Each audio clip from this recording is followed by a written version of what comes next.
समुंदर विशाल, अनजाना, इसमें राज छुपे हैं, काले पुराने राज। कहानियों में गहरे समुंदर के विशालकाय जीवों की बातें होती हैं, अकल्पनीय आकार और शक्ति वाले जीव। लेविथान, समुंदर का सांप, एक ऐसा नाम जिससे डर और विस्मय गूंजता है।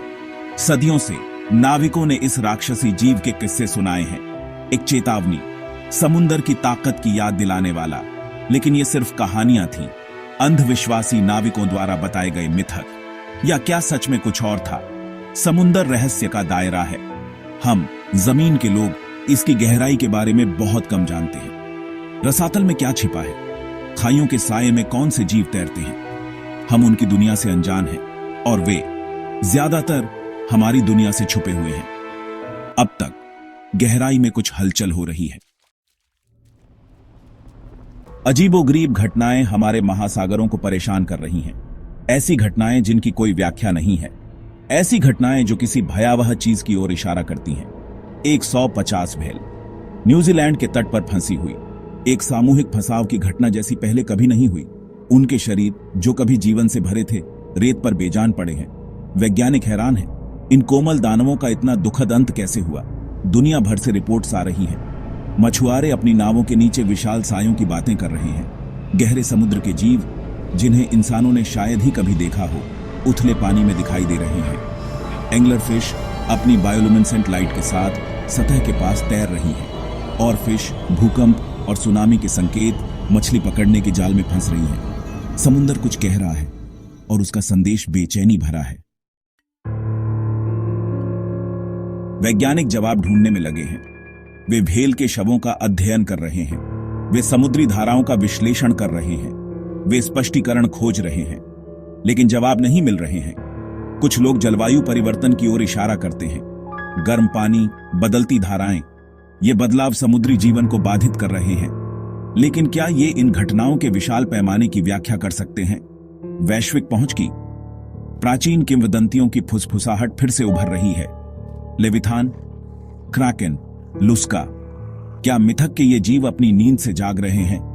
वैज्ञानिक मन ऐसे विचारों का मजाक उड़ाता है, ये मिथक हैं, किंवदंतियां हैं और कुछ नहीं। फिर भी संदेह बना रहता है, हम वास्तव में समुद्र के बारे में कितना जानते हैं, इसकी गहराई में कितना कुछ छिपा है।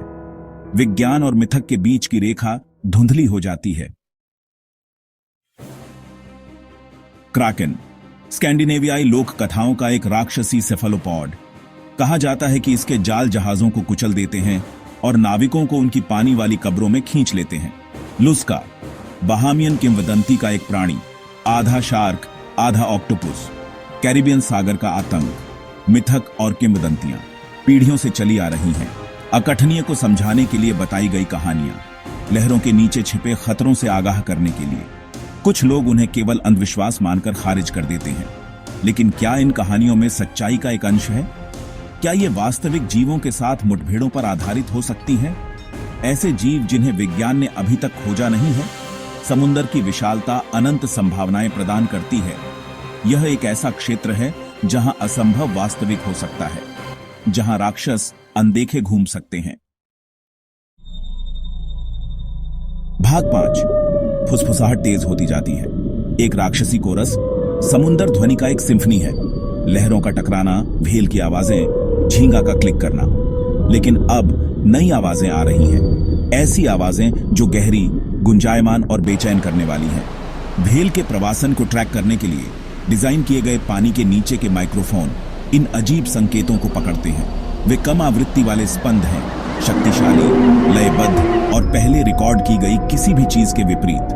वैज्ञानिक हैरान हैं। कुछ लोग अनुमान लगाते हैं कि ये ध्वनियां जैविक मूल की हैं, लेकिन ऐसा कौन सा जीव इतने शक्तिशाली और जटिल संकेत उत्पन्न कर सकता है, और उनका क्या मतलब है? फुसफुसाहट तेज होती जाती है, गहराई का कोरस तेज होता जाता है। समुद्र एक संदेश भेज रहा है, एक ऐसा संदेश जिसे हम अभी समझना शुरू कर रहे हैं। भाग 6। रसातल वापस देखता है। हमने लंबे समय से समुद्र की गहराई का पता लगाने की कोशिश की है, इसके रहस्यों को जानने और इसके रहस्यों को उजागर करने के लिए। लेकिन क्या हो अगर ऐसा करने में हमने कुछ जगा दिया हो, कुछ प्राचीन और भयानक। रसातल हमारी ओर वापस देखता है। इसकी ठंडी, बिना पलक झपकाए आंख हमारी हरकत को देख रही है। हम इसके दायरे में घुस बैठिए हैं और यह हमें देख रहा है, इंतजार कर रहा है। गहरे समुद्र की खोज आम हो गई है। पनडुब्बियां मारियाना ट्रेंच के तल तक गोता लगाती हैं। दूर से संचालित वाहन हाइड्रोथर्मल वेंट का पता लगाते हैं।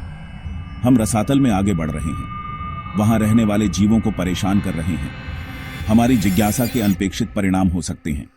हम उन ताकतों के साथ खेल रहे होंगे जिन्हें हम नहीं समझते हैं। भाग 7, प्राचीन भविष्यवाणियां और आधुनिक भय। पूरे इतिहास में दुनिया भर की संस्कृतियों ने समुद्री राक्षसों की कहानियां सुनाई हैं। इन जीवों को अक्सर गहराई के संरक्षक के रूप में दर्शाया जाता है, समुद्र के नाजुक संतुलन के रक्षक। कुछ प्राचीन भविष्यवाणियां ऐसे समय की बात करती हैं जब ये राक्षस फिर से उठेंगे। बड़ी उथल पुथल का समय, एक ऐसा समय जब समुद्र वह वापस ले लेगा जो कभी उसका था। क्या ये घटनाएं आने वाले समय का संकेत हैं? क्या हम भविष्यवाणी के समय में जी रहे हैं? आधुनिक भय प्राचीन चिंताओं को प्रतिध्वनित करते हैं। समुद्र, जो कभी आश्चर्य और विस्मय का स्रोत था, अब भय का स्रोत है। हमें प्रकृति की शक्ति के सामने अपनी तुच्छता की याद दिलाई जाती है। भाग 8, अबूझ भविष्य। भविष्य अनिश्चित बना हुआ है। समुद्र एक विशाल और जटिल प्रणाली है। निश्चित रूप से भविष्यवाणी करना असंभव है कि भविष्य क्या है। क्या ये अजीब घटनाएं बढ़ती रहेंगी? क्या गहराई की फुसफुसाहट तेज और जोरदार होगी, या समुद्र एक बार फिर शांत हो जाएगा? इसके रहस्य रसातल में सुरक्षित रूप से छिपे रहेंगे। हमें इन सवालों से जूझना बाकी है, इस संभावना का सामना करने के लिए कि हम इस दुनिया में अकेले नहीं हैं, कि हमारी समझ से परे ताकतें काम कर रही हैं। समुद्र अपनी सांस रोक कर रखता है और हम इंतजार करते हैं। भाग 9, कार्रवाई के लिए एक आह्वान। हम इन चेतावनी संकेतों को अब और नजरअंदाज नहीं कर सकते। समुद्र खतरे में है और हम भी। हमें अपने महासागरों की रक्षा के लिए अब कार्रवाई करनी चाहिए। समुद्री जीवन पर हमारे प्रभाव को कम करने के लिए, गहराई की फुसफुसाहट को सुनने के लिए। यह कार्रवाई के लिए एक आह्वान है, सम्मान करने, रक्षा करने, समझने का आह्वान। हमारे महासागरों और हमारे अपने भाग्य अधर में लटके हुए हैं।